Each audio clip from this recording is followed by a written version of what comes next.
Terima kasih Pak Gunawan. Assalamualaikum warahmatullahi wabarakatuh. Izin Pak Erwin, Waalaikumsalam Pak warahmatullahi Gunawan, wabarakatuh. Bapak Rektor, Ibu Rekan dan Rektor, serta mahasiswa semuanya, suatu kebahagiaan dan kebanggaan saya dapat sharing pada pagi menjelang siang hari ini kepada teman-teman di UIN SMA Banten. Dan berasa mahasiswa lagi ini kayaknya saya. Happy banget nih hari ini. Nah, sebelum memasuki ke dalam materi, izinkan saya menyampaikan jangan lupa ikuti atau follow IG Banten. Nah, IG Kantor Perwakilan Bank Indonesia Banten. Terus siapa tahu ada yang follow kemudian dapat hadiah menarik, itu bisa kejadian sih ya Bapak dan Ibu ya, serta rekan-rekan semua mahasiswa UIN SMA Banten. Iya, sebelum juga memasuki materi, ini kan lagi puasa ya, agaknya harus dijawab jujur nih sama semua peserta webinar di pagi hari ini. Siapa yang dari pagi sampai tidur lagi, bangun pagi sampai tidur lagi, tidak bisa lepas dari yang namanya gadget. Nah, kayaknya hampir semuanya ya di sini tidak bisa lepas namanya gadget. Gadget dibawa kemana-mana, bahkan dibawa ke toilet juga ya. Bahkan mau sholat juga kadang-kadang di samping kita, di samping sejadah kita ya. Gadget itu udah jadi kebutuhan pokok kayaknya selain nasi gitu ya Bapak dan Ibu ya, serta teman semuanya. Dan dijawab dalam hati berarti kayaknya lebih lengket daripada pacar bisa jadi ya, atau lebih lengket daripada anak jangan-jangan jangan ya. Atau lebih lengket daripada suami jangan-jangan gitu juga ya. Nah di sini terlihat nih tayangan pertama saya, kalau mau mijit, kalau mau makan, kalau mau naik taksi, kalau mau naik motor, naik pesawat, mau belanja, itu semuanya bisa dilakukan secara digital saat ini. Nah, bahkan pada saat pandemi ini, terjadi peningkatan transaksi digital oleh masyarakat yang luas. Yang tadinya tidak digital, mendadak digital. Kita bisa sebut gitu ya, mendadak digital karena pandemi gitu ya.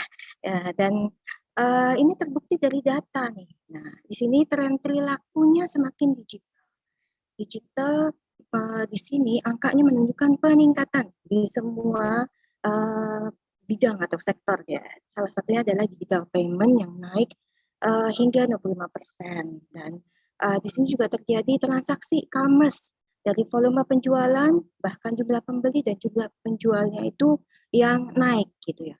Jadi secara tidak langsung ternyata di sini kita semua sudah berkontribusi dalam rangka meningkatkan transaksi digital. Jadi selamat kepada Bapak dan Ibu yang sangat jadi digital di sini, jadi mendalami era digital dengan sepenuh hati gitu ya, mempraktekkan dalam kehidupan sehari-hari ya. Nah, ternyata tidak hanya kita yang sudah mendadak digital dan terlanjur digital. Ada juga yang namanya sekarang elektronifikasi transaksi di pemerintahan. Dan itu adalah menggunakan sarana digital. Misal dalam bantuan sosial, pada transaksi Pemda yang terkait dengan pajak, retribusi, dan transportasi. Tapi ternyata dari hasil kajian, dari hasil diskusi dan pembahasan, transaksi Pemda yang menggunakan elektronifikasi dengan digital itu dapat meningkatkan PAD.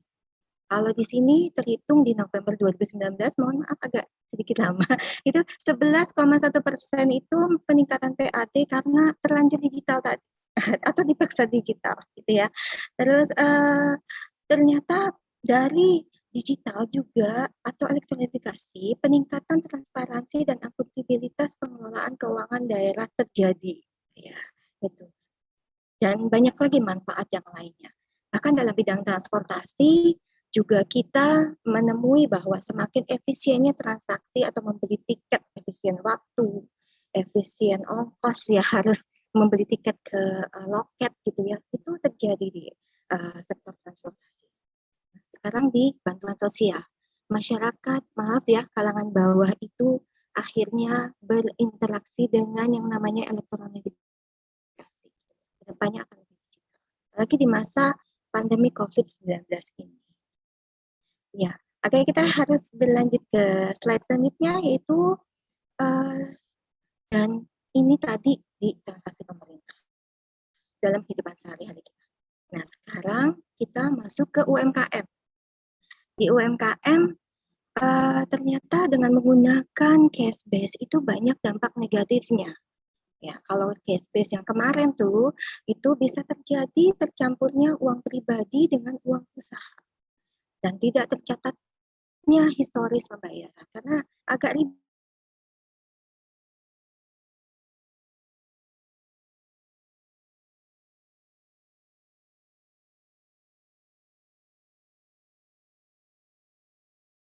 uang palsu atau uangnya hilang curi orang gitu ya karena di pasar tuh ramai orang misalnya dan setiap hari harus mencari uang kecil untuk kembalian ya. Dan akhirnya juga kalau mau masuk ke lembaga pembiayaan atau perbankan karena transaksi tidak tercatat dengan baik maka memperoleh akses pembiayaannya dikenakan bunga yang lebih tinggi karena tidak tercapture tuh tidak terlalu kenal atau mampu mendalami tuh perbankan kalau catatannya tidak lengkap. Jadi akibatnya pinjaman jadi lebih. Nah, dari situ kita kemudian pastinya sudah sadar ya, perlunya kita berdigital. Nah, ngomong-ngomong tentang digital, salah satu produk sistem pembayaran non tunai yang sekarang lagi trending ya, jadi trending, jadi gosip di mana-mana, tapi bukan kita ya, itu adalah kris. Apa itu kris? Kayaknya di sini harus ngaku nih, ada yang belum pernah kenal kris nggak? Ya, jawab aja dalam hati. Sekarang kita kenalan sama yang namanya kris. Nah, kris adalah standar nasional QR Code pembayaran yang dikembangkan oleh Bank Indonesia dan ASPI, Asosiasi Sistem Pembayaran Indonesia, untuk memfasilitasi transaksi pembayaran di Indonesia. Dia itu bersifat universal, gampang, untung, langsung. Apa sih yang namanya universal, gampang, untung, dan langsung itu? Universal. Sekarang penggunaan kris bisa dilakukan dari aplikasi manapun. Bisa dari yang hijau, bisa dari yang biru, bisa dari yang orange, bisa dari yang merah, atau yang ungu gitu ya. Terus dia juga gampang. Transaksi dilakukan dengan mudah dan dengan satu genggaman. Itu dengan HP kita, bukan HP orang lain ya, yang ada saldonya. Terus untung, efisien, karena satu QR code untuk semua aplikasi. Nah, satu QR code ini begini, saya mau cerita sedikit. Kemarin, ya, sebelum integrasi kris, ada aplikasi hijau punya kris sendiri, aplikasi biru punya kris sendiri, merah dan sebagainya juga punya krisnya. Punya QR-nya sendiri, maaf, belum kris, QR sendiri. Jadi majang tuh di UMKM berjejer minimal 4 gitu ya QR-nya gitu ya. Karena apa? Hijau hanya bisa digunakan hijau, merah hanya merah, dan biru dengan biru. Nah, sekarang dengan QR tambah IS ya, QR tambah IS, semua aplikasi antar aplikasi bisa mau krisnya siapapun bisa di ya dipindai. Jadi ini lebih efisien untuk semua aplikasi dan di handphone kita pun tidak perlu banyak download banyak aplikasi. Aplikasi salah satu saja yang jadi favorit, misalnya banyak diskon ya gitu ya. Terus kita bisa pakai di semua kris ya yang ada di UMKM atau merchant kita sebutnya. Terus langsung dia bisa cepat dan seketika juga mendukung kelancaran sistem pembayaran. Ciri-ciri kris apa? Kalau menemui gejala seperti ini ditemukan di merchant ya, QR-nya itu ada merah putih, kemudian ada karakteristik logo kris dan GPN, ada tentu aja ada nama merchantnya, ada ID nasionalnya, ada nama acquirer dan versi cetak, tapi tidak ada logo PJSP. PJSP apa sih? Penyedia jasa sistem pembayaran. Jadi ini udah Indonesia, udah nasional. Jadi mau warna apapun aplikasinya bisa pakai yang namanya kris. Dengan ciri-ciri atau gejala tadi yang ditemui di UMKM yaitu merah dan putih. Tinggal scan dan bayar. Lanjut lagi ke slide berikutnya. Itu dari sisi merchant. Dari sisi merchant itu banyak sekali keuntungan ya kan. Ya, ini bagi di sini teman-teman semua yang sudah punya usaha dan udah jadi merchant ya, udah jadi penjual itu kalau pengen berizin ke kris itu gampang sekarang. Salah satunya adalah bisa mengunjungi website Bank Indonesia. Di situ ada link online, daftarnya bisa online, jaga jarak ya, online, masuk ke website BI, pilih salah satu PJSP, penyedia jasa sistem pembayaran. Misalnya saya punya rekening di Bank A, ya udah daftar aja lewat Bank A. Sekarang udah 54 bank kurang lebih yang punya kris. Dan juga ada non-bank juga, seperti maaf sebut merek OVO, GoPay, Link Aja, itu juga non-bank yang sudah menyediakan kris gitu ya. Untuk bisa daftar, bisa menghubungi mereka, bisa by phone, bahkan mereka sudah punya aplikasi sekarang yang bisa daftar online. Dan gampang banget caranya. Daftarnya cuman siapin KTP, kalau badan usaha yang lebih serius ya besar, ini based on condition dan persyaratan perbankannya, atau PJSP-nya itu bisa siapin NPWP, kemudian foto di depan toko dan KTP-nya gitu ya, sambil senyum gitu ya, langsung fotonya upload dan itu udah jadi dokumen persyaratan kris. Jangan lupa kalau umpamanya sudah punya rekening, ya pakai rekeningnya lama, tetapi jangan dicampur nih sebagai pengusaha profesional antara dompet pribadi sama dompet usahanya. Jadi rekeningnya adalah rekening yang khusus untuk usahanya. Supaya apa nanti catatannya bisa tercapture oleh misalnya lembaga keuangan perbankan mau ngasih pembiayaan gitu ya. Itu lebih mudah. Nah, kalau misalnya juga belum punya rekening, kayaknya di sini sudah punya rekening semua ya. Mahasiswa itu kan bayarnya sekarang sudah non tunai ya. Itu bisa buka rekening baru juga bisa, yang khusus untuk kris. Kayak saya pengen punya rekening bank B nih, kayak gitu. Bisa juga buka rekening baru, ya sama persyaratannya tinggal siapin KTP. Jangan lupa isi formulirnya. Formulir pendaftaran buka rekening dan formulir pendaftaran QRIS-nya. Gitu ya. Satu aja. Kalau udah punya kris, gak usah lagi ngelamar ke tempat yang lain. Udah satu aja. Nanti mejanya penuh kalau umpamanya dagang berjejer banyak ya. Gitu. Nah, terus dari sisi tadi kan dari sisi merchant ya. Sekarang dari sisi customer. Barangkali teman-teman di sini sudah banyak pula yang menggunakan mobile banking. Di handphonenya banyak sekali aplikasi. Coba diperhatikan, adakah logo kris di situ? Itu bisa langsung ini loh, langsung scan loh. Pencet sentuh aja itu. Sentuh itu, kemudian scan QR-nya. Nanti kalau bisa menghubungi saya yang mau scan QR, di sini ada QR-nya Mas BI gitu, biasa sambil ini ya donasi, bercanda. Ya itu langsung dicoba dari aplikasi bank manapun itu bisa langsung transaksi. Nah, tidak hanya untuk penjualan pembelian, tapi juga banyak juga sekarang untuk donasi-donasi. Ya, donasi baik masjid ataupun panti asuhan atau tempat ibadah yang lain juga bisa menggunakan ini. Nah, sekarang slide selanjutnya nih, bank atau penyedia jasa pembayaran, sistem pembayaran apa saja yang sudah menyediakan penyelenggaraan kris. Oh, ternyata banyak ya. Ada 30 bank, 20 non-bank, 30 PJSP, ada yang co-branding juga. Gitu ya. Dan semuanya terinterkoneksi melalui switching yang ada 4. Semuanya juga ini switching Indonesia, tidak dari luar negeri, mereknya Alto, Lintis, Jalin, Arta Jasa. Bukan merek luar negeri yang kemarin itu yang di kartu kredit banyak ya itu. Jadi kita pengen menasionalisasikan juga ya, gitu ya. Ya lanjut slide berikutnya. Nah, kris ini ternyata sangat mendukung dalam upaya digitalisasi di masa pandemi. Ya, ada yang ragamnya ternyata kris MPM, kris CPM, dan nanti ada kris TTM. Ya, yang punya TTM banyak ya, bisa mendalami di sini. Oke, kris yang MPM. Kris MPM itu apa ya? Merchant itu di scan customer.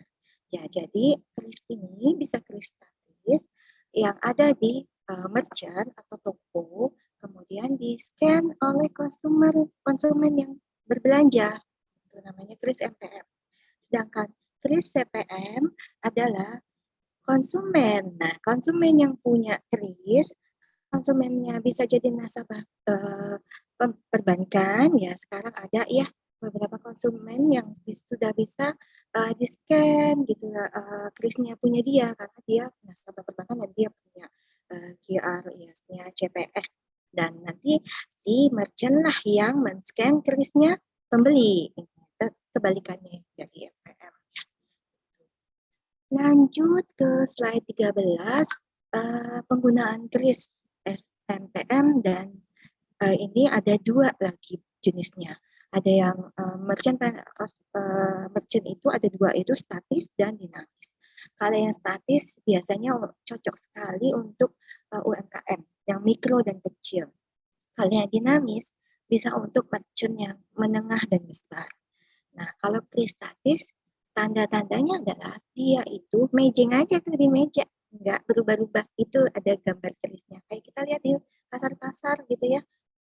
Itu kris yang statis ya, rata-rata. Tapi kalau kris dinamis, mesinnya seperti mesin edisi kecil dan dia akan mengenerate setiap transaksi berbeda QR-nya. Ya, namanya kris dinamis ini QR code dibuat secara real time pada saat bertransaksi, sehingga QR code itu berbeda untuk setiap transaksi. Nah, ini berbeda dengan yang tadi statis, kan krisnya itu saja satu, tapi kalau dinamis setiap transaksi itu berbeda krisnya, belum bentuk-bentuknya di QR-nya. Sekarang kita masuki kris TTM, ini pasti paling suka ya. Jauh di mata, kris di hati, atau kris di HP bisa jadi ya. Kris TTM tanpa tatap muka. Ini adalah yang baru nih, cara bayar di era lockdown. Nah, kalau lockdown daerahnya, terus untuk juga mendukung program BBI itu Bangga Buatan Indonesia, Karya Kreatif Indonesia, kita punya program di Bank Indonesia untuk mendukung ekspor UMKM, bisnis matching dan sebagainya, juga live shopping. Nah, sekarang ya senang banget nih kayaknya anak mahasiswa suka live shoppingnya. Apalagi kalau tawarannya banyak untuk diskon. Nah, kris ini bisa ditransaksikan tanpa tatap muka karena dapat dengan mudah didistribusikan via aplikasi messaging. Messaging yang hijau itu, dan konsumen dapat dengan mudah melakukan scan langsung kris yang diterima. Nah, atau yang sekarang juga ada beberapa aplikasi di perbankan yang sudah bisa kita terima krisnya itu lewat WA misalnya, kemudian untuk mentransaksikan dengan merchant yang punya kris tadi yang menyampaikan lewat WA, pasti biasanya krisnya ada di galeri ya di handphone kita. Kita buka aplikasi perbankan, tinggal upload krisnya, kemudian masukkan angkanya gitu ya. Itu kris TTM.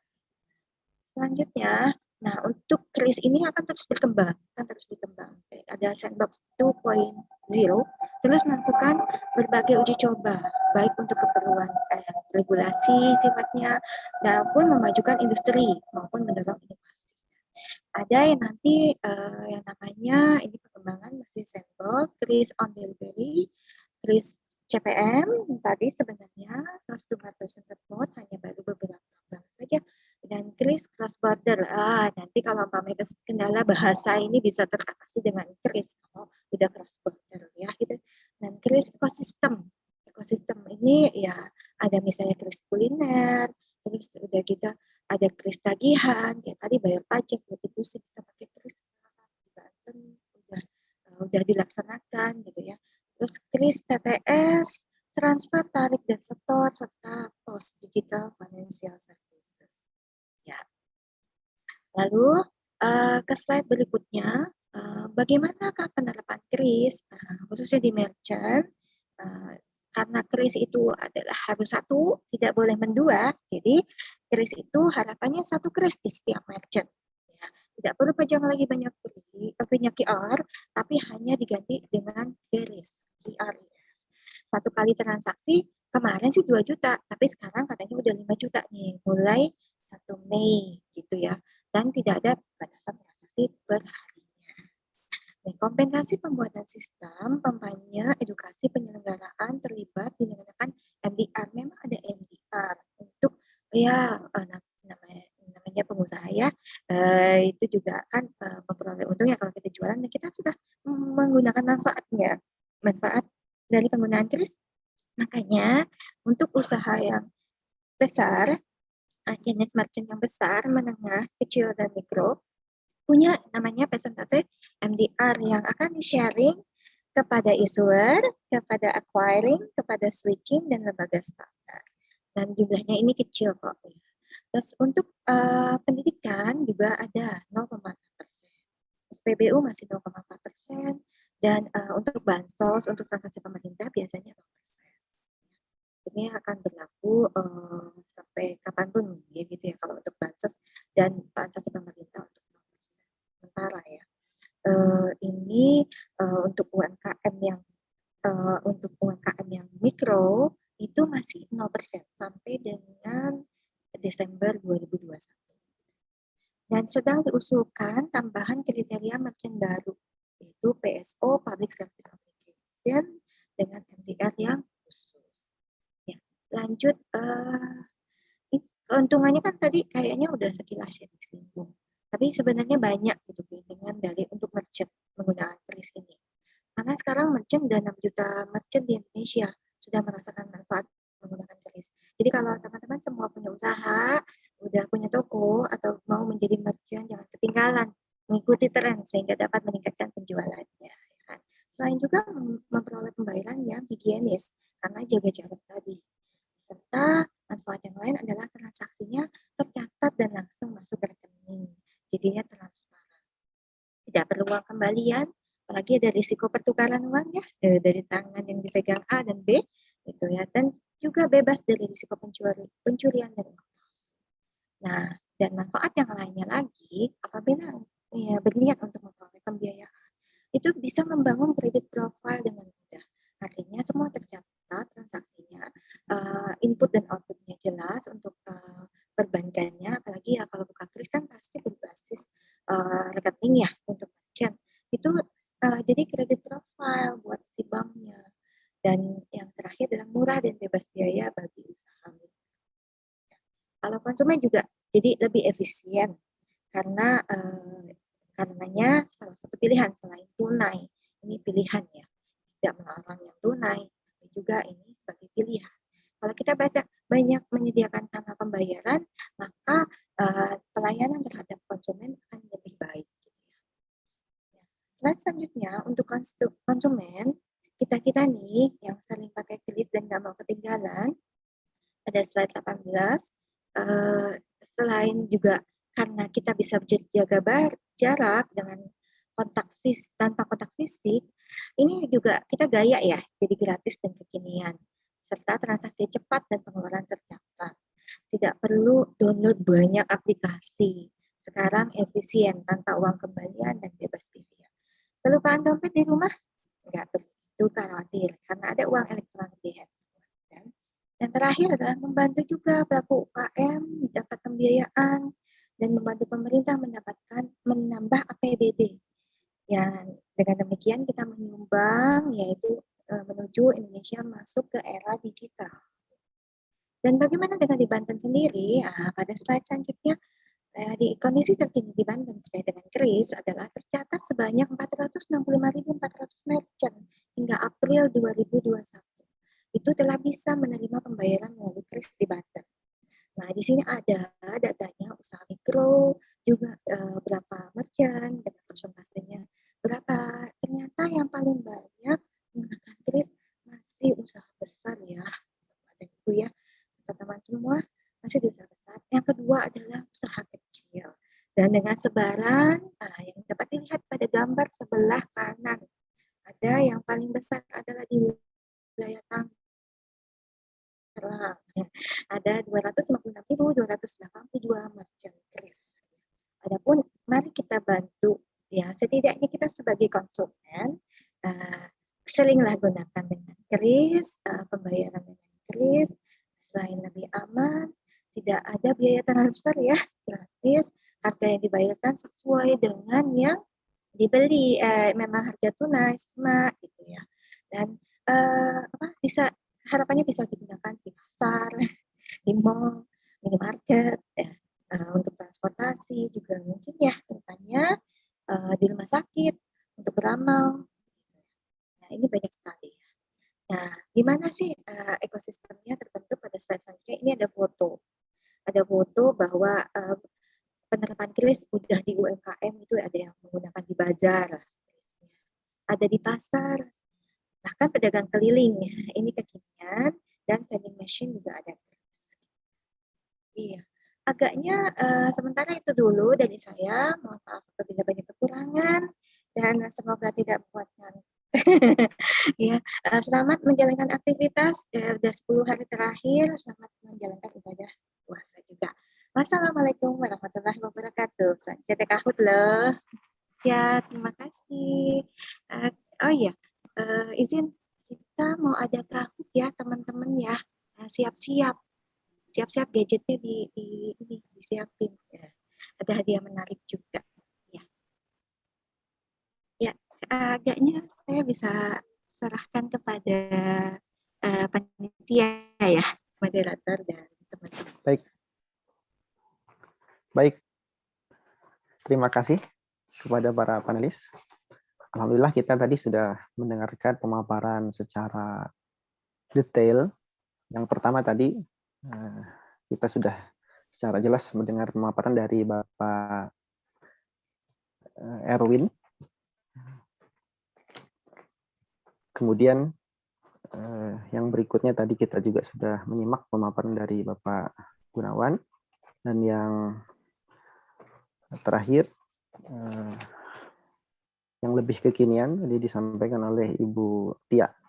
Bapak Erwin adalah Kepala Perwakilan Bank Indonesia Provinsi Banten, yang tadi pertama kali menyampaikan. Kemudian Bapak Gunawan adalah Deputi Kepala Kantor Perwakilan BI Provinsi Banten, dan Ibu Tia Fitri, Mbak Tia Fitri, itu analis di Perwakilan Bank Indonesia Provinsi Banten. Sebelum kita beranjak pada sesi tanya jawab, sudah ada beberapa pertanyaan yang masuk di kolom chat. Siapkan bagi para peserta mahasiswa untuk baik. Untuk sesi yang selanjutnya sudah ada banyak sekali pertanyaan yang masuk dan terpaksa harus kami pilih beberapa pertanyaan. 3 pertanyaan yang masuk ke chat room. Yang pertama dari Hani Septiani, kemudian dari Al-Ghifari, dan yang ketiga dari Ilham Rashid. Sepertinya yang ditanyakan Hani ini ditunjukkan kepada Bapak Erwin, karena ini terkait dengan apa yang dipaparkan oleh beliau. Pertanyaan yang pertama dari Hani Septiani, apa langkah BI di tengah pandemi yang terjadi sekarang dalam rangka pemulihan ekonomi? Jadi apa langkah Bank Indonesia di tengah pandemi untuk pemulihan ekonomi? Itu pertanyaan yang pertama, mungkin bisa dijawab secara langsung. Kepada yang terhormat Bapak Erwin Suryadimaja, kami persilahkan. Ya, terima kasih Pak Zeno atas pertanyaannya. Pertanyaannya dari Mbak Hani ya, tentang apa saja langkah Bank Indonesia di tengah pandemi yang terjadi untuk pemulihan ekonomi. Pertama, ada banyak hal yang dilakukan oleh Bank Indonesia. Barangkali yang pertama adalah tentang kebijakan Bank Indonesia itu sendiri ya. Kebijakan Bank Indonesia tentunya dengan quantitative easing, dengan kebijakan untuk melonggarkan moneter, itu dilakukan melalui penurunan GWM dan juga relaksasi beberapa ketentuan-ketentuan di makroprudensial. Tujuannya adalah untuk menciptakan likuiditas ataupun tambahan likuiditas yang ada di sistem perbankan. Yang kedua, kita juga melihat kebijakan Bank Indonesia untuk support pemulihan ekonomi nasional khususnya untuk meningkatkan fasilitas ataupun kesejahteraan sosial di masyarakat. Jadi di sini Bank Indonesia berkoordinasi dengan Kementerian Keuangan dan juga otoritas terkait, di mana Bank Indonesia berperan di dalam membeli SBN, ditujukan untuk memperkuat APBN, khususnya untuk pendanaan beberapa kegiatan sosial ataupun beberapa pendanaan yang sifatnya untuk seperti bantuan sosial dan juga untuk fasilitas-fasilitas lainnya. Begitu. Jadi Bank Indonesia juga cukup besar berperan di dalam pembelian SBN untuk support dari sisi fiskal. Kemudian kita lihat dari yang ketiga, itu juga kita melihat ada 5 langkah penting untuk kita mempercepat pemulihan ekonomi. Yang pertama adalah bagaimana kita bisa membuka sektor-sektor yang aman dan juga prioritas bagi suatu daerah. Bank Indonesia di sini sudah melakukan pemetaan sektor-sektor mana yang aman dan produktif dengan melihat dampaknya terhadap penyebaran COVID. Saya rasa itu perlu menjadi advisory Bank Indonesia kepada pemerintah daerah maupun di tingkatan nasional. Yang kedua, Bank Indonesia juga berupaya untuk menyelaraskan kebijakan moneter dan juga fiskal, dan diharapkan pengeluaran dari APBN ini bisa dilakukan akselerasi, ditujukan untuk bantuan sosial dan juga untuk proyek-proyek investasi yang strategis, terutama sekali yang padat karya. Kenapa? Karena dengan bantuan sosial yang bisa lebih merata dengan daya serap yang besar, dengan pengeluaran investasi yang lebih bisa menyerap proyek-proyek padat karya, di sini diharapkan bisa mendorong perekonomian, menciptakan demand di masyarakat. Dengan menciptakan demand di masyarakat, berarti daya beli masyarakat bisa lebih ditahan penurunannya, dan kemudian nanti berdampak kepada pertumbuhan maupun permintaan terhadap barang-barang dan jasa. Yang ketiga, Bank Indonesia terus mendorong perbankan untuk meretas kredit crunch. Ya, jadi selama ini ada perlambatan di dalam penyaluran kredit perbankan, dan kita upayakan untuk terus mendorong perbankan untuk melakukan penyaluran kredit ke pelaku ekonomi. Jadi kita harapkan dengan meretas kredit crunch ini juga bisa memberikan dorongan terhadap pertumbuhan ekonomi. Dan untuk sampai ke hal untuk meretas kredit crunch ini, sejalan dengan policy rate yang ditetapkan oleh Bank Indonesia pada setiap bulan, dan juga sejalan dengan ekspektasi inflasi yang relatif rendah sepanjang tahun 2020 dan juga 2021, Bank Indonesia melalui policy rate-nya, BI 7 Days Policy Reverse Repo Rate, itu telah diturunkan menjadi ke level 3,25%.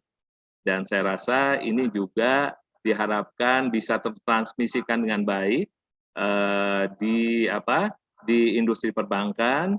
Di samping kita juga terus melakukan kebijakan relaksasi di sisi makroprudensialnya yang bertujuan untuk menciptakan demand di masyarakat. Saya rasa itu beberapa kebijakan-kebijakan Bank Indonesia untuk merespon pemulihan ekonomi. Saya tambahkan satu, bahwa di dalam pemulihan ekonomi ini kita masuk di dalam adaptasi tatanan kehidupan new normal, di mana peran digitalisasi juga semakin tinggi. Nah, di sini Bank Indonesia terus mendorong digitalisasi di sistem pembayaran, baik melalui sistem pembayaran retail melalui KRIS-nya, karena KRIS ini diyakini sebagai cara pembayaran yang sehat, tidak perlu bertatap muka, dan juga kita juga terus mendorong digitalisasi dari ekonomi daerah. Maksudnya di sini adalah kita terus mendorong pemerintah daerah untuk menerapkan digitalisasi di dalam pengelolaan anggaran dan pendapatan belanja daerah. Kenapa? Karena kita melihat bahwa dengan digitalisasi ini diharapkan bisa meningkatkan retribusi, pembayaran retribusi di masyarakat atau penerimaan-penerimaan lainnya secara lebih efektif, secara lebih cepat, dan juga secara lebih transparan. Hal mana itu kita wujudkan di dalam pembentukan TP2DD, khususnya untuk Provinsi Banten. Di sini sudah ada 5 tim percepatan dan perluasan digitalisasi daerah.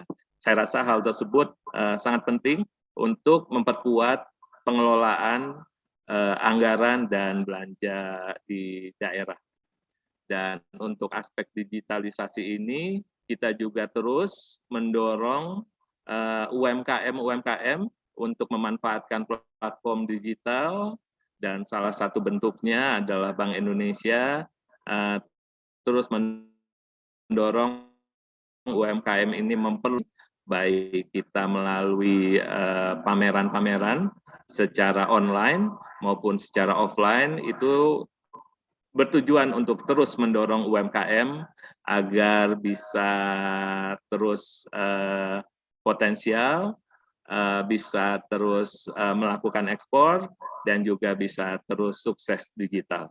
Kira-kira begitu Pak Zeno dan juga Mbak Hani atas pertanyaannya. Saya rasa ini sebuah pertanyaan yang cukup bagus, di mana Bank Indonesia berupaya untuk melakukan pemulihan ekonomi secara lebih cepat lagi. Terima kasih Pak. Baik, terima kasih Bapak Erwin atas jawaban yang sudah diberikan. Untuk nanti penanya yang live, ada 2 pertanyaan yang akan kami pilih.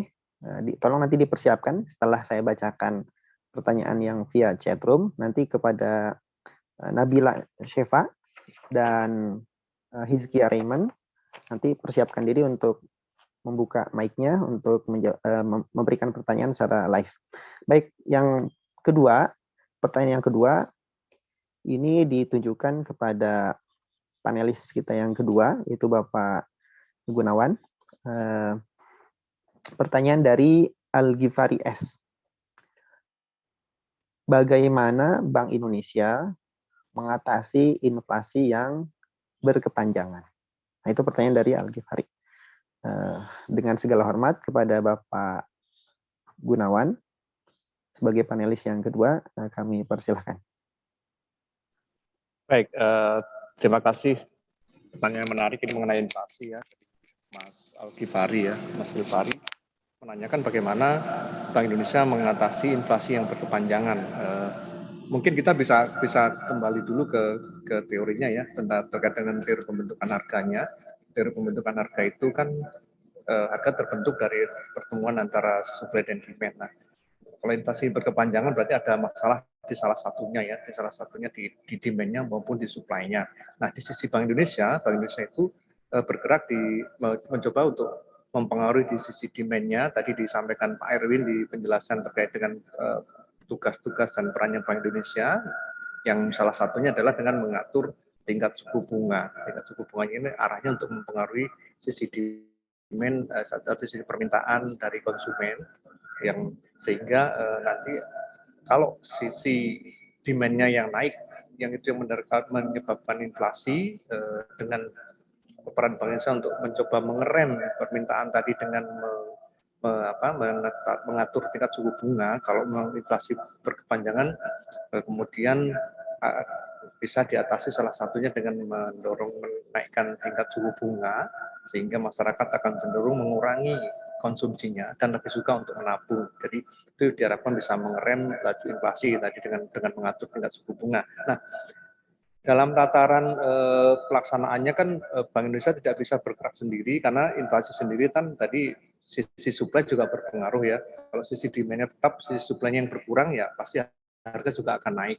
Secara teori ekonomi kan akan begitu. Nah, untuk sisi supply-nya Bank Indonesia ini bekerja sama tadi kami sampaikan, Bank Indonesia bekerja sama dengan dinas atau kelembagaan kementerian terkait lainnya yang bergerak di sisi supply-nya, di sektor realnya. Jadi kita bersama-sama bergerak dalam kerangka kerjasama tim pengendalian inflasi daerah.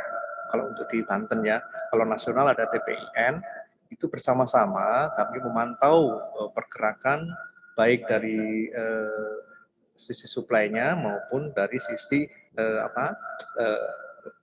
distribusinya. Kami menggunakan Bank Indonesia bersama-sama dengan TPID itu menggunakan strateginya 4K.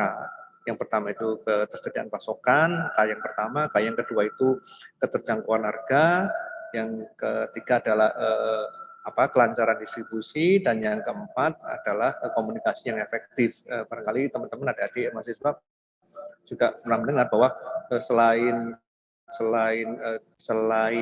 dengan pendapatan juga yang mempengaruhi inflasi itu salah satunya juga adalah ekspektasi. Nah, itulah yang akan coba dijangkau melalui tadi komunikasi yang efektif. Jadi upaya yang dilakukan untuk mengendalikan inflasi berkepanjangan, pertama kita melihat nanti dalam kerangka TPID bekerjasama melihat ketersediaan pasokannya seperti apa. Ketersediaan pasokannya ternyata memang ada masalah dengan sisi pasokannya, berarti kan yang harus bergerak ini sektor real nih. Sementara demand masyarakatnya tidak berubah atau tidak berubah, ataupun kalau naik tidak terlalu signifikan, berarti dilihat ada problem di ketersediaan pasokannya. Berarti sama-sama di TPID akan dipecahkan bersama, misalkan dengan salah satunya dengan operasi pasar kayak gitu, kemudian sidak pasar kalau memang kendalanya itu ada praktek-praktek di luar kewajaran dalam dalam ketersediaan pasokan harga itu, misalkan praktek penimbunan misalnya, itu kan bukan kewenangan Bank Indonesia untuk melakukan penindakan, tapi dalam kerangka TPID bersama-sama bisa melihat permasalahannya di situ. Yang kedua, misalkan penyebabnya karena kelangkaan pasokan ini karena distribusinya terganggu. Nah, ini nanti juga dalam kerangka TPID juga bersama-sama diatasi permasalahan tersebut. Demikian juga untuk yang keterjangkauan harga ya. Keterjangkauan harga, pasokan ada, demand-nya normal, tapi kalau harga naik. Nah, ini ada apa? Biasanya mungkin ada aspek unsur-unsur spekulasi segala macam. Itu juga dalam kerangka TPID Bank Indonesia bersama-sama di dalamnya untuk mengatasi permasalahan tersebut, termasuk juga nanti bersama-sama juga kami melalui himbauan atau moral suasion kalau bahasa ininya, menghimbau kepada masyarakat untuk salah satunya misalnya untuk berkonsumsi secara wajar. Misalnya biasanya di bulan-bulan seperti ini, bulan-bulan Ramadan ini, masyarakat cenderung untuk berbelanja yang lebih banyak dibandingkan dengan normalnya. Nah, ini juga menjadi himbauan kami kalau memang kondisinya memang sudah menimbulkan tekanan kenaikan harga, Bank Indonesia juga bersama-sama dengan TPID juga melakukan himbauan kepada masyarakat untuk berbelanja secara bijak ya, secara wajar. Memang disadari ada kebutuhan di bulan Ramadan, tapi mungkin bisa lebih ya, supaya tidak berbelanja yang berlebihan yang akan bergerak mendorong kenaikan inflasi. Jadi itu untuk yang terkait dengan upaya untuk mengatasi inflasi yang berlebihan. Jadi di sisi Bank Indonesia sendiri tadi disampaikan ada sisi yang dari Bank Indonesia sendiri tadi mengatur tingkat suku bunga untuk mengendalikan permintaan masyarakat, dan untuk yang sektor realnya bekerja bersama-sama dengan dinas kelembagaan terkait. Juga di sisi sektor real juga kami juga punya, ini masih terkait dengan ketersediaan pasokan ya, yang pertama tadi juga mengembangkan klaster UMKM pangan ya, terkait dengan inflasi, klaster UMKM pangan. Misalnya kita melihat komoditas apa yang biasanya itu menjadi penyebab utama inflasi di Banten ini. Salah satunya tadi kan cabai dan bawang merah. Ya, jadi dua itu kami juga mengembangkan klaster ketahanan pangan. Jadi sekelompok UMKM atau sekelompok petani yang bergerak di bidang budidaya tanaman cabai dan bawang, kami kembangkan di sana, kami dampingi kami kembangkan dari sisi aspek budidayanya, kemudian aspek pemasarannya, bahkan kami juga linkkan dengan lembaga pembiayaan untuk bisa mengatasi segala permasalahan sehingga mereka bisa meningkatkan meningkatkan volume panennya. Nah, dengan demikian, dengan pengembangan klaster ini sebagai trigger untuk bisa menjadi contoh bagi petani-petani di daerah lainnya untuk bisa mengembangkan komoditas-komoditas yang memang selama ini sangat dibutuhkan oleh masyarakat Banten dan sering menjadi penyebab terjadinya inflasi. Jadi ada dua aspek tadi yang dilaksanakan Bank Indonesia. Kita di sektorialnya masuk melalui pengembangan klaster pangan khususnya di Banten ini. Barangkali itu yang bisa kami sampaikan. Terima kasih Pak Moderator, kami kembalikan. Baik. Pertanyaan yang ketiga, nanti untuk pertanyaan yang live, sepertinya banyak ditujukan ke panelis yang terakhir, Mbak Tia Fitri. Di pertanyaan yang ketiga ini ditujukan kembali kepada Bapak Erwin Surya Dimaja, selaku Kepala Perwakilan BI Provinsi Banten. Pertanyaannya, ini dari Ilham Rashid, ya, kepada Pak Erwin. Upaya BI dalam pemulihan perekonomian Provinsi Banten dianggap sudah cukup baik. Ini pengamatan mahasiswa, Pak. Nih. Nah, kemudian, apa yang harus dilakukan oleh mahasiswa untuk membantu BI dalam rangka mendorong pertumbuhan ekonomi, khususnya di Provinsi Banten? Saya perkenankan kepada Bapak Erwin, kemudian nanti juga Bapak Gunawan bisa menambahkan. Saya persilahkan kepada Bapak Erwin. Terima kasih Pak Zeno. Ini pertanyaannya dari Mas Irfan ya. Ini pertanyaannya sangat bagus dan sulit nih sebenarnya saya menjawabnya. Yang ditanyakan adalah bagaimana upaya Bank Indonesia dalam pemulihan ekonomi nasional ini sudah baik. Ya. Alhamdulillah kita masih struggling untuk memulihkan ekonomi. Kemudian apa yang harus dilakukan mahasiswa ya untuk membantu Bank Indonesia? Barangkali saya melihatnya seperti ini kali ya. Pandemi COVID-19 itu memberikan beberapa pelajaran kepada kita gitu ya. Ada 3 hal sebenarnya yang kita dapati dari pandemi COVID ini. Yang pertama adalah bahwa kita belajar untuk terus bertahan gitu ya, survive gitu semenjak Maret 2020.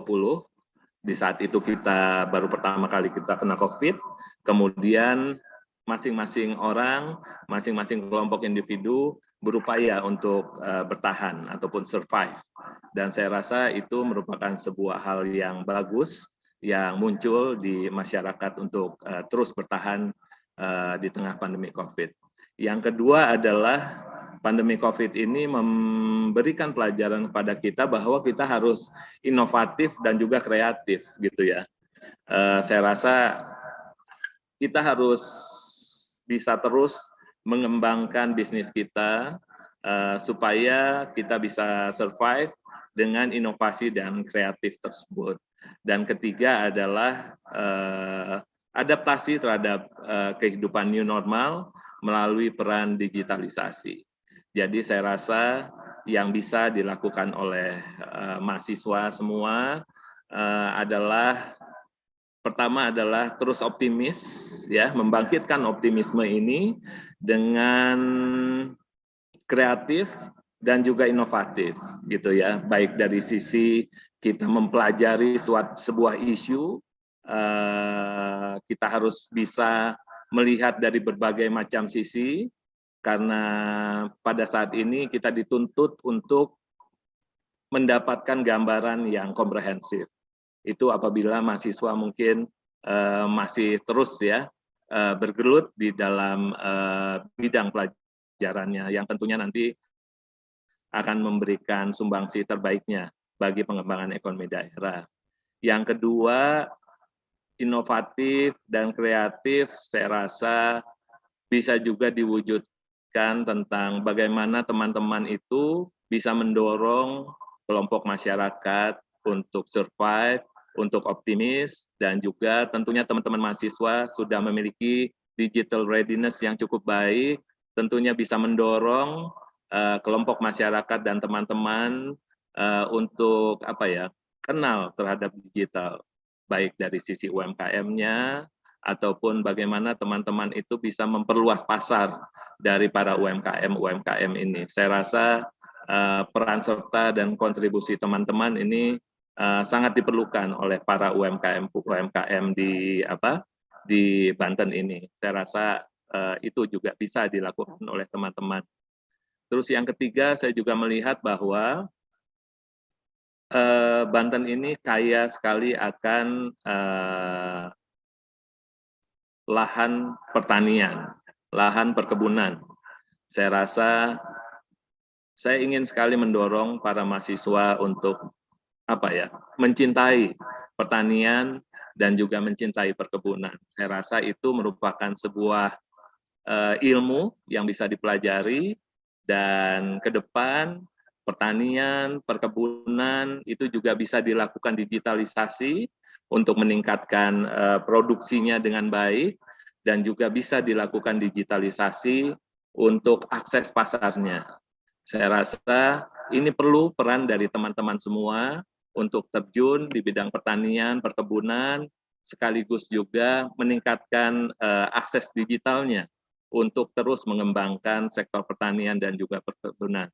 Karena saya melihat bahwa sektor pertanian dan juga perkebunan survive selama pandemi COVID, dan juga saya melihat beberapa lulusan dari universitas di sini juga sudah terjun di dalam pertanian dan juga perkebunan, sekaligus dia juga melakukan usaha yang positif dan memberikan dampak yang cukup besar kepada masyarakat.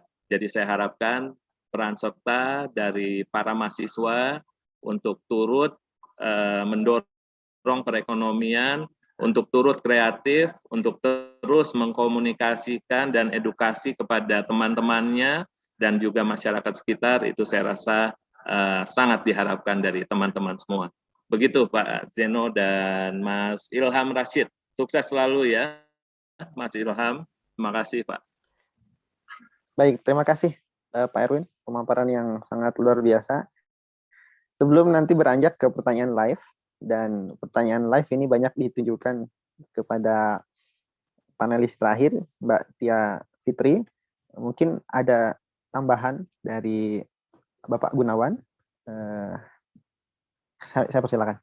Baik, terima kasih Pak Zeno. Nah, semua dari disampaikan oleh Pak Erwin tadi ya, secara komprehensif apa sih yang harus dilakukan oleh mahasiswa dalam membantu, sebenarnya tidak hanya membantu Bank Indonesia, tapi juga bisa membantu pemerintah dalam mendorong perekonomian, khususnya di Provinsi Banten bisa lebih baik lagi ke depan. Tadi disampaikan Pak Erwin, tadi intinya mungkin juga kalau dari kami juga mendorong untuk bagaimana mahasiswa itu bisa, yang pertama tentunya belajar yang baik ya. Kemudian yang kedua juga menjadi, tadi disampaikan juga oleh Pak Erwin, jadi mahasiswa akan menjadi contoh panutan baik dalam upaya kita untuk tetap menjaga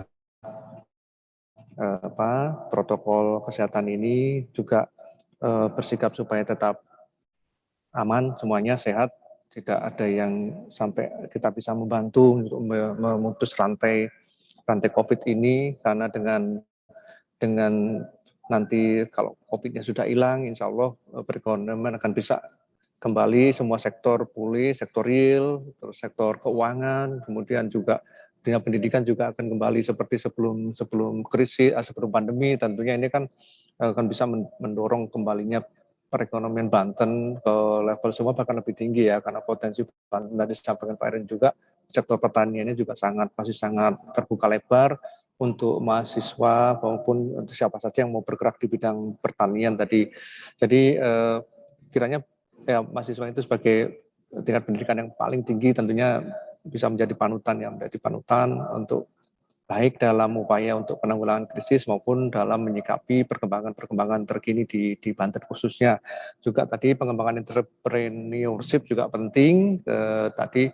Kalau kita coba lihat ya di masa pandemi ini, memang banyak sektor yang terpuruk, tapi juga banyak sektor-sektor khususnya UMKM juga yang ternyata juga mereka semakin berkembang. Nah, intinya apa? Intinya di situ adalah inovasi dan kejelian melihat peluang. Kejelian melihat peluang di masa pandemi ini untuk bisa survive maupun untuk bisa mendorong kemajuan perekonomian ke depan. Jadi ini bisa teman-teman mahasiswa tentunya bisa memikirkan bagaimana kita bisa berinovasi di tengah pandemi ini untuk bersama-sama paling nggak untuk bisa bertahan dan bisa syukur-syukur bisa membantu orang lain yang misalkan kehilangan pekerjaan. Kalau teman-teman mahasiswa punya usaha yang berkembang ke depan juga nanti bisa membantu sekitarnya gitulah. Barangkali yang itu sedikit yang bisa saya sampaikan, saya tambahkan Pak. Baik, terima kasih teman-teman Pak semua. Gunawan. Terima kasih. Saya rasa mahasiswa ini banyak tercerahkan sekali, walaupun tentu saja di perkuliahan para dosen seringkali menggunakan data-data yang diterbitkan oleh BI untuk bahan perkuliahan, tetapi ketika disampaikan oleh para praktisinya langsung, ini berbeda, sangat berbeda. Dan saya yakin akan banyak inspirasi bagi mahasiswa, baik untuk karya ilmiah, skripsi, dari pemaparan panelis kita tadi. Nah, kita akan beranjak kepada termin yang kedua. Ini pertanyaan live yang akan langsung ditanyakan. Sudah raise hand, saya rasa sudah bergabung. Silakan diaktifkan video dan audionya kepada Nabila Syefa.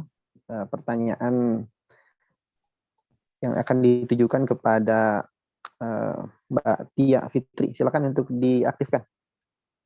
Ya. Baik, silakan. Langsung saja. Izin bertanya ya, Mbak Tia. Karena adanya indikasi perkembangan teknologi sistem pembayaran yang menurunkan permintaan uang kartal dan juga transaksi masyarakat akibat perkembangan ekonomi digital dan teknologi sistem pembayaran tersebut. Nah, terus apa sih dampak dari perkembangan ekonomi digital dan teknologi sistem pembayaran itu terhadap uang yang beredar di Indonesia? Terima kasih, Mbak. Baik, langsung saja ya dijawab. Saya persilahkan kepada Mbak Tia Fitri untuk menjawab pertanyaan dari Nabila Syefa. Terima kasih Pak Zeno. Dan salam kenal Mbak Nabila Syefa. Ini namanya Nabila sakit juga ya? Iya. Ya, izin menjawab. Iya.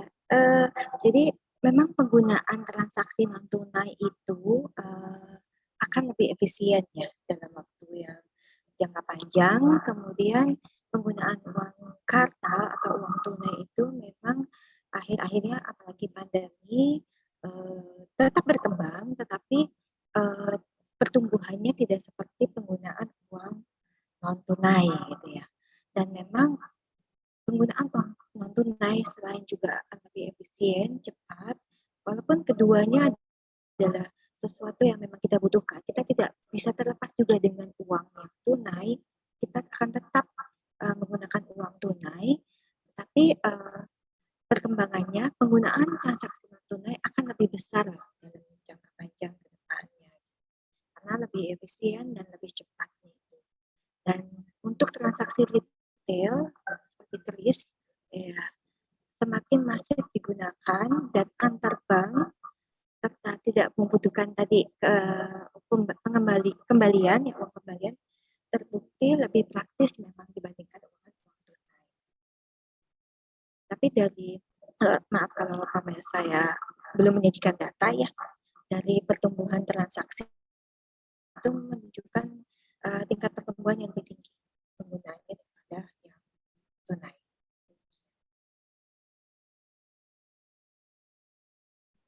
Oke, baik. Terima kasih ya Mbak atas jawabannya. Baik, terima kasih Mbak Tia dan Nabila. Yang berikutnya, Hizkia Raymond ya, silakan diaktifkan videonya dan juga audionya. Baik, terima kasih, Mas. Udah kedengeran belum ya suaranya? Mohon maaf. Iya, jelas, silakan. Oke. Terima kasih atas kesempatannya. Izin memperkenalkan diri, Bapak-bapak semuanya. Nama saya Hizkia Raymond, saya dari Jambi, Banten. Izin bertanya, Mbak. Mungkin ini secara khusus ke Mbak Tia mungkin ya. Saya ingin bertanya, Mbak Punten, mengenai kris ini, Mbak. Nah, terkait dengan kris ini kan, apa mungkin yang saya belum mendengar apa yang Mbak Punten, karena tadi suaranya sempat putus-putus, Mbak. Bisa nggak Mbak dijelaskan kekurangan daripada kris ini itu seperti apa? Nah, nanti kan kita nih sebagai frontlinernya dari Bank Indonesia ini, Mbak, akan menggerakkan full mengenai kris ini kan, Mbak ya. Nah, nanti mungkin di lapangan akan ditanyakan kekurangannya seperti apa, dan bisa kita pertanyakan juga ke Bank Indonesia kekurangan kris itu seperti apa ya, Mbak, dan sudah sejauh apa langkah Bank Indonesia, khususnya Bank Indonesia Provinsi Banten, untuk menanggulangi atau meminimalisir kekurangan-kekurangan tersebut, Mbak. Terima kasih, Mbak. Terima kasih, Mas. Terima kasih Mas Rimon, pertanyaannya bagus. Memang kalau kris ini kan untuk transaksi retail ya, jadi dia itu tidak bisa dipergunakan untuk transaksi dengan nilai yang besar ya, tidak seperti kartu debit ataupun kartu kredit. Jelas terdengar ya Mas Rimon? Dan Jelas, Mbak. iya, memang kris ini akan selalu disempurnakan gitu ya, disempurnakan dalam jangka waktu ke depan, yaitu salah satunya adalah kris dapat dipergunakan untuk transaksi yang cross border antar negara, dan kris bisa dipergunakan untuk transaksi dengan fitur transfer, tarik, dan setor, yaitu untuk membantu masyarakat di kota ataupun yang terkendala sinyal dan desa yang mengalami kesulitan juga dalam hal top up saldo dan pengisian tabungan. Jadi memang kris selalu akan bermutasi menjadi lebih sempurna dan lebih baik. Namun untuk saat ini memang kris peruntukannya adalah sebagai instrumen pembayaran non tunai retail, jadi tidak bisa dipergunakan untuk transaksi dengan nilai besar seperti itu, Mas.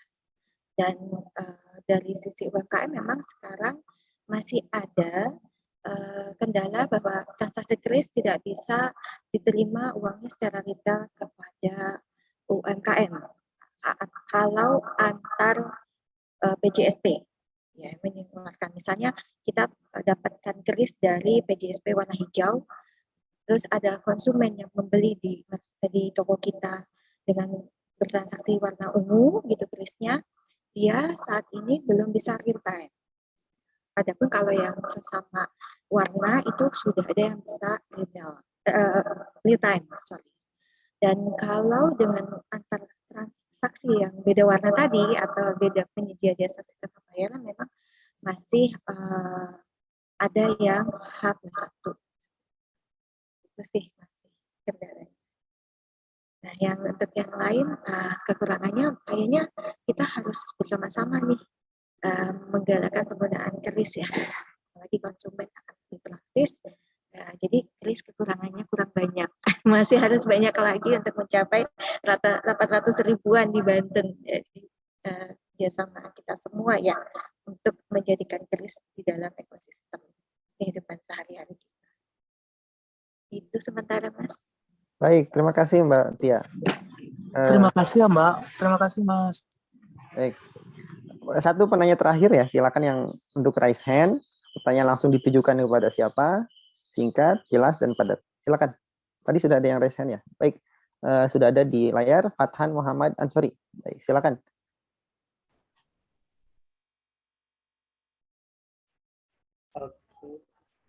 Dengan nggak?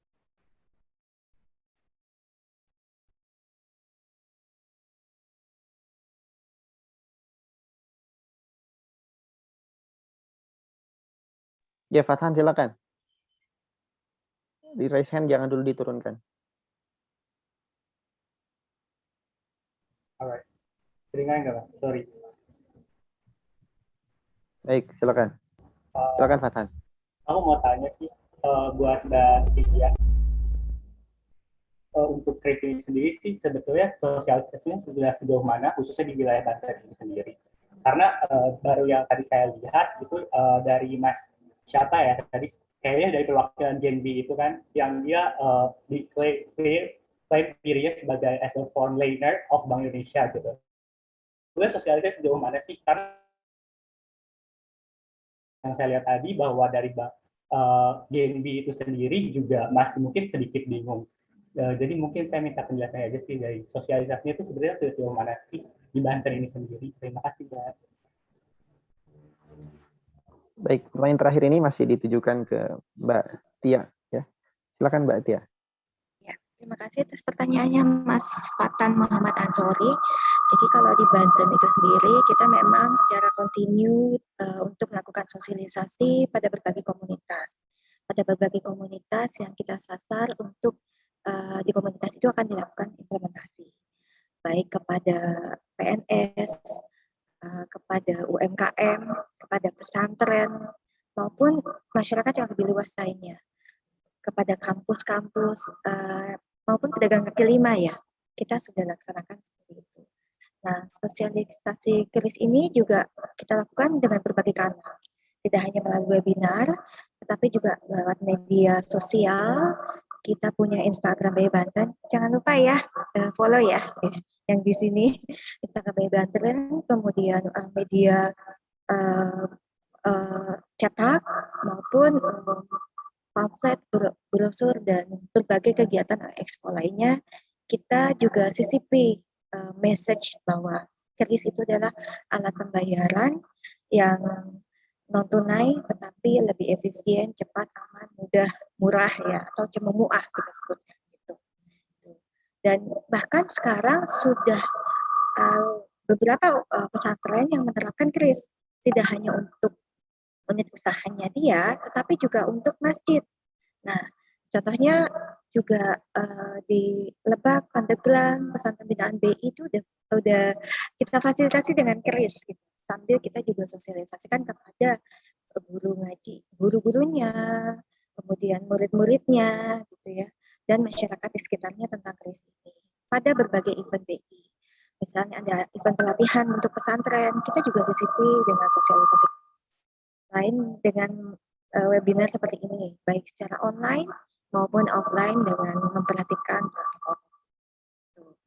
Dan pada beberapa event seperti Expo Karya Kreatif Banten, ya, nah yang lalu kita mengadakan belanja karya kreatif Banten, kita juga lakukan sosialisasi kepada kris baik secara langsung maupun kita coba stimulus dengan praktek menggunakan krisnya lewat salah satu platform e-commerce yang bekerja sama dengan Bank Indonesia pada saat itu, Blibli.com. Nah, dari Blibli.com sekarang kita udah bisa transaksi ya menggunakan kris.